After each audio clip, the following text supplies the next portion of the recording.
Hello everyone, कैसे हैं आप सभी लोग। आशा है कि आप लोग बहुत अच्छे होंगे। आज है प्यारे बच्चों 31 जुलाई और 31 जुलाई साल 2026 के हरियाणा करंट अफेयर इस वीडियो में हम लोग पढ़ने वाले हैं। आइए हम लोग सेशन की करते हैं शुरुआत। और पिछला जो सेशन था हमारा, उसमें मैंने आपको एक सवाल दिया था कि प्रधानमंत्री फसल बीमा योजना के लिए हरियाणा के अंदर कितना प्रीमियम लगता है, और कॉटन क्रॉप का पूछा है। अब ये क्वेश्चन बहुत इंपॉर्टेंट है, बहुत सारे बच्चे इसमें कंफ्यूज हुए, उन्होंने आंसर दिया है थोड़ा सा गलत, बस उसमें करंट अफेयर ऐड करना भूल गए। देखो, ऐसा तो सही है कि 1.5% जो लगता है वो एक्चुअली रबी की फसल के लिए है, 2% लगता है खरीफ की फसल के लिए, और 5% लगता है वाणिज्यिक फसलों के लिए। क्योंकि कॉटन क्रॉप जो है ना वो एक वाणिज्यिक फसल है, मतलब एक कैश क्रॉप है। लेकिन सरकार ने हालिया दिनों के अंदर किया क्या है कि कपास का रकबा कम हो गया हरियाणा में, तो उसके 5% को घटा के 2% कर दिया है। तो इसका ठीक आंसर 2% है, ना कि 5% है। इसमें करंट अफेयर था एक्चुअली, ठीक है। तो थर्ड वाला ऑप्शन इसका सही रहेगा आपका। अगर आप लोग तैयारी कर रहे हैं, हरियाणा जीके ही पढ़ना चाहते हैं प्लस साइंस, तो हरियाणा जीके का टॉपर बैच है, लाइव बैच है, बहुत ही इंटरेस्टिंग और बहुत ही उम्दा कंटेंट आपको मिल रहा है। बहुत डिटेल से एचपीएससी लेवल का मैं आपको इसमें पढ़ा रहा हूँ। खूब मजा आएगा आपको पढ़ के, एक एक छोटी छोटी चीजें बारीकी से और बहुत डिटेल से आपको मैं पढ़ा रहा हूँ। एक दो सेशन इसके मैंने एज ए डेमो परस्पेक्टिव यहाँ वाईटी पे भी अपडेट कर रखे हैं, आप चेक कर लेना। जैसे एक हरियाणा एग्रीकल्चर का टॉपिक मैंने रिसेंट पढ़ाया था, लगभग 1.5-2 घंटे की वीडियो होगी। ऐसे ही 1.5-2 घंटे का वीडियो हरियाणा रीऑर्गेनाइजेशन का है एक आपका। तो आप थोड़ा अंदाजा लगा सकते हैं कि हम लोग कैसे पढ़ने वाले हैं या किस तरीके से पढ़ने वाले हैं। तो ऐसे ही बहुत डेप्थ में आपको चीज़ें यहाँ पे मिलेगी। आप इस बैच में एडमिशन ले सकते हैं star IQ application, Google play store से, या iOS पे सुनील बिश्नोई नाम से एप्लीकेशन आपको मिल जाएगा।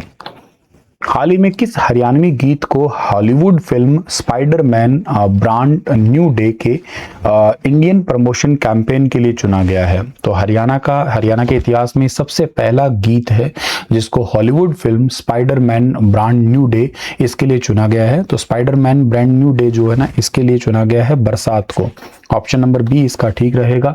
हॉलीवुड से जुड़ने वाला ये पहला हरियाणवी गीत होगा। बरसात किसी हॉलीवुड स्टूडियो के फिल्म के इंडियन प्रमोशन कैंपेन में शामिल होने वाला है ये गीत।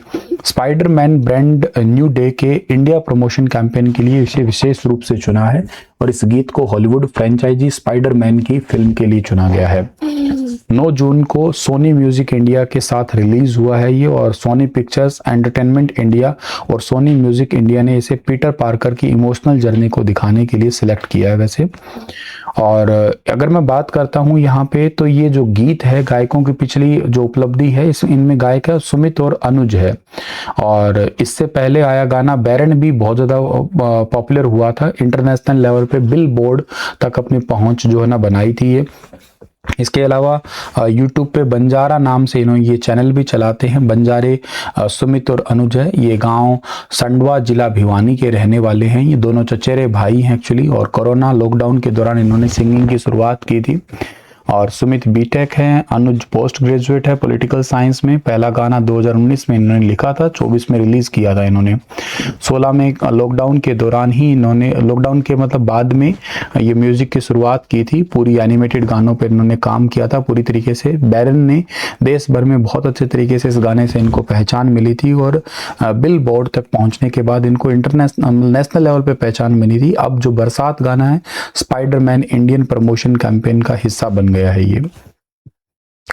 उकलाना विधानसभा क्षेत्र के विधायक नरेश सेलवाल को हरियाणा विधानसभा की किस समिति में विशेष आमंत्रित सदस्य के रूप में नामित किया है? तो इस समिति का नाम है कमेटी ऑन सबऑर्डिनेट लेजिस्लेशन।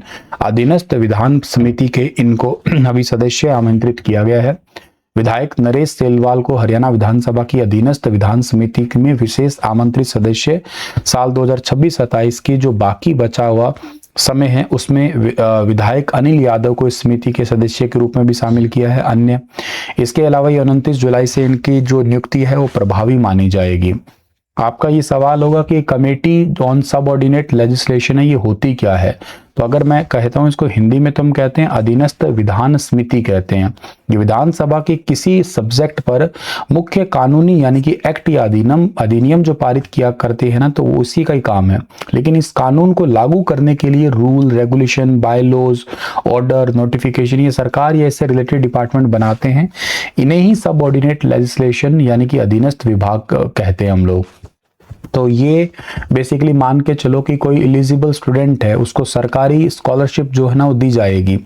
तो अब एजुकेशन डिपार्टमेंट के इसके लिए नियम बनाएगा कि कौन ऐसा स्टूडेंट है जिसको एलिजिबिलिटी मतलब क्या है, परिवार की इनकम कितनी होनी चाहिए, एलिजिबल कौन होगा, डॉक्यूमेंट्स क्या होंगे, या आवेदन रद्द करने की प्रक्रिया क्या होगी। तो ऐसे ही अधीनस्थ विभाग विधान समिति इन नियमों की जांच करेगी कि विभाग ने मुख्य कानून के अनुसार ही नियम बनाए हैं क्या, अपनी तरफ से कोई ऐसी चीज तो नहीं ऐड कर दी है जो ठीक ना हो, या कोई प्रतिबंध तो नहीं तोड़ रहा है, अधिकार जो है ना उस कानून में दिया गया है कि नहीं है। नियमों और अधिसूचनाओं की जांच करती है, रूल, रेगुलेशन, सब रूल्स, बायलॉज, नोटिफिकेशन, इन सब को देखती है। ये देखना है कि सरकार या विधान ने विधानसभा के द्वारा दिए गए अधिकार से बाहर जाके तो नियम नहीं बना दिए कहीं। इसके अलावा डिपार्टमेंट के जो मुख्य अधिनियम की भावना, प्रावधान इनके विरुद्ध तो नहीं है, नियम जनता पे अनावश्यक बोझ तो नहीं डाल रहा है, अधिकार है उनको कोई प्रभावित तो नहीं कर रहा है, कहीं ऐसा तो ना हो कि डिपार्टमेंट को जरूरत से ज्यादा पावर दे दी हो और उस समिति पर आपत्ति कर सकती है। ये आवश्यकता होने पर समिति संबंधित अधिकारियों को उपस्थित होने या डॉक्यूमेंट या रिकॉर्ड पब्लिश करने के लिए या उनके आगे रखने के लिए कह सकती है। गलती मिलने पर समिति अपनी टिप्पणी या सुधार संबंधित सिफारिशें विधानसभा के आगे पब्लिश करती है। तो इसका काम एक्चुअली ये है। हरियाणा में वर्तमान मॉनसून सीजन के दौरान कितने पौधे लगाने का लक्ष्य निर्धारित किया गया है? ये लक्ष्य निर्धारित हुआ है 1.40 करोड़ का। श्री विश्वकर्मा विश्वविद्यालय पलवल में 17वां जिला स्तरीय वन महोत्सव के दौरान खेल राज्य मंत्री गौरव गौतम ने वर्तमान मॉनसून सीजन में 1.40 करोड़ पौधे लगाने का टारगेट रखा है। वैसे सबसे इंपॉर्टेंट क्वेश्चन है कि 17वां राज्य स्तरीय वन महोत्सव जो है ना ये मनाया जा रहा है 30 जुलाई को, मतलब मनाया गया है ये पंडित दीनदयाल उपाध्याय आयुर्विज्ञान विश्वविद्यालय में। क्वेश्चन पूछा जा सकता है कि साल 2026 में हमने कौन सा मनाया 17वां। अब आपसे हो सकता है सवाल पिछले सालों का भी पूछ ले, जैसे 2025 का पूछ ले, 2022 का पूछ ले, ऐसे तो आप इसको माइनस करते चलना फिर, ठीक है, एक एक करके पीछे चलते रहना। इस बार का 77 वाला याद कर सकते हो आप लोग। और 1.40 करोड़ पौधे लगाने का। वैसे कहते हैं कि ऐतिहासिक रूप से वन महोत्सव की शुरुआत 1950 से हुई थी, तब तो राज्य भी नहीं बना था, हम संयुक्त पंजाब के हिस्से में आया करते थे, ठीक है। और इसके अलावा जो राज्य स्तरीय वन महोत्सव में ना कृष्ण एक लाल पंवार जी है, इन्होंने अभी ये भी कहा है कि हरियाणा में 2047 को ध्यान में रखते हुए हरियाणा का बड़ा विजन है, लगभग 6230 गाँव में ई लाइब्रेरी सेटअप कर देंगे हम लोग। इसके अलावा इन्होंने कहा है कि हर गांव में 350 इंडोर जिम का निर्माण भी किया जाएगा।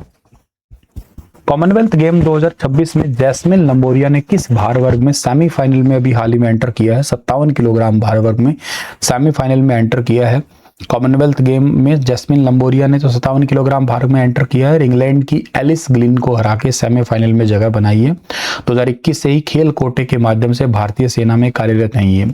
एक प्रीति पंवार है, 54 किलोग्राम भार वर्ग में भिवानी के गांव बड़सेरा की रहने वाली है। 54 किलोग्राम भार वर्ग में नॉर्दर्न आयरलैंड के मुक्केबाज को हरा के अपना पदक पक्का किया है। ये भी वर्तमान में भारतीय सेना में नायब सूबेदार के पद पे सेवाएं दे रही है।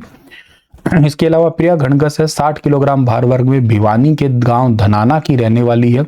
इन्होंने बेसिकली जो है ना 60 किलोग्राम भार वर्ग में स्कॉटलैंड की खिलाड़ी को हरा के पदक सुरक्षित किया है। ये भी वर्तमान में भारतीय रेलवे में कार्यरत है।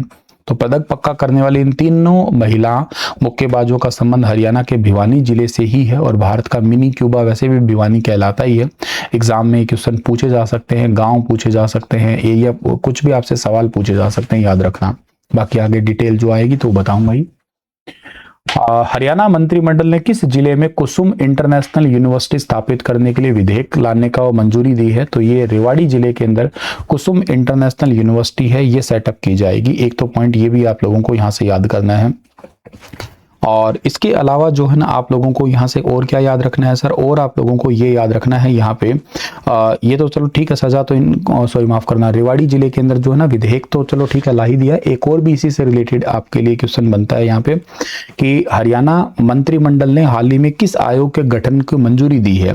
तो एक नया आयोग जो है ना बेसिकली बनने की मंजूरी दी गई है। इस आयोग का नाम है हरियाणा राज्य अल्पसंख्यक आयोग है, इसके बनने की मंजूरी दी गई है। अभी हाल ही में वैसे कैबिनेट की मीटिंग हुई थी तो उसके अंदर कुछ चीजें हैं जो अपडेट हुई है। जैसे एक तो इम्पोर्टेंट है इसके अंदर आपका लाल डोरा की आवासीय संपत्ति है उस पर 75% टैक्स रिबेट होगा आपका। तो एक तो सरकार ने ये कहा है आपका बेसिकली कि अगर नगर पालिका क्षेत्र में लाल डोरा या आबादी में आने वाले जो मकान है उसमें 75% की छूट मिलेगी। मान लो अगर किसी मकान मालिक का प्रॉपर्टी टैक्स 4000 बनता है तो 75% छूट के बाद में मान लो लगभग 1000 रुपये देना पड़ेगा उसको। इसके अलावा आता है पुलिस हिरासत में अगर किसी की मौत होती है तो उसको 7.5 लाख रुपए का मुआवजा दिया जाएगा। ये राशि कब मिलेगी, कब नहीं मिलेगी, मानो कि जब अपने आप ही किसी की मौत होगी नेचुरली तो नहीं मिलेगी। हाँ, पुलिस की मारने से पीटने से उस तरीके से हुई है तो। रेवाड़ी वाला तो मैंने आपको बता ही दिया, कुसुम इंटरनेशनल यूनिवर्सिटी यहाँ पे सेटअप की जाएगी और इसके लिए कानून वगैरह भी बनेगा। लाल डोरा पे जिसने कब्जा कर रखा है तो ये भी उनके लिए भी बेसिकली एक अधिनियम मंजूर किए गए हैं।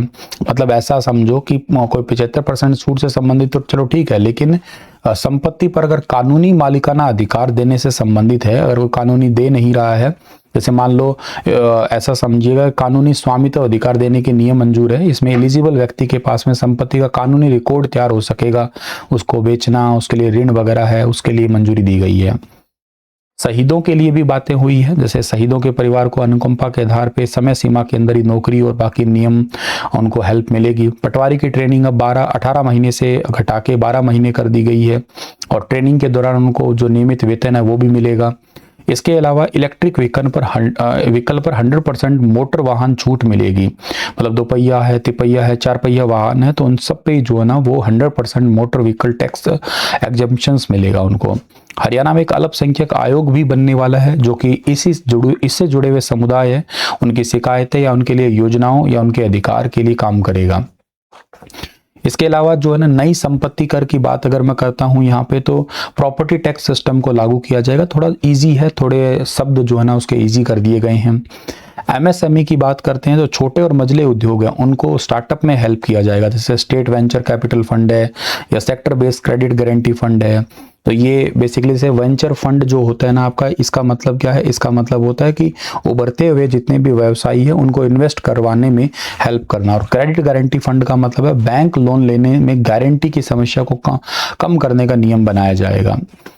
अग्निवीरों को 20% का आरक्षण तो हो ही गया है। एमएसएमई नीति की बात करते हैं हम लोग तो इसमें अगले 5 सालों का लक्ष्य रखा है, जैसे 55,000 करोड़ का इन्वेस्टमेंट आए, 5 लाख लोगों को रोजगार मिले, हरियाणा का निर्यात है वो लगभग दुगना कर दिया जाए।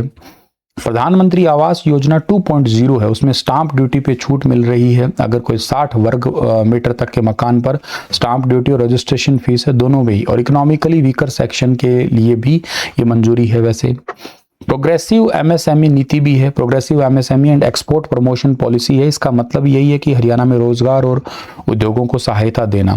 55,000 करोड़ का इन्वेस्टमेंट लाना इसी में ही आएगा।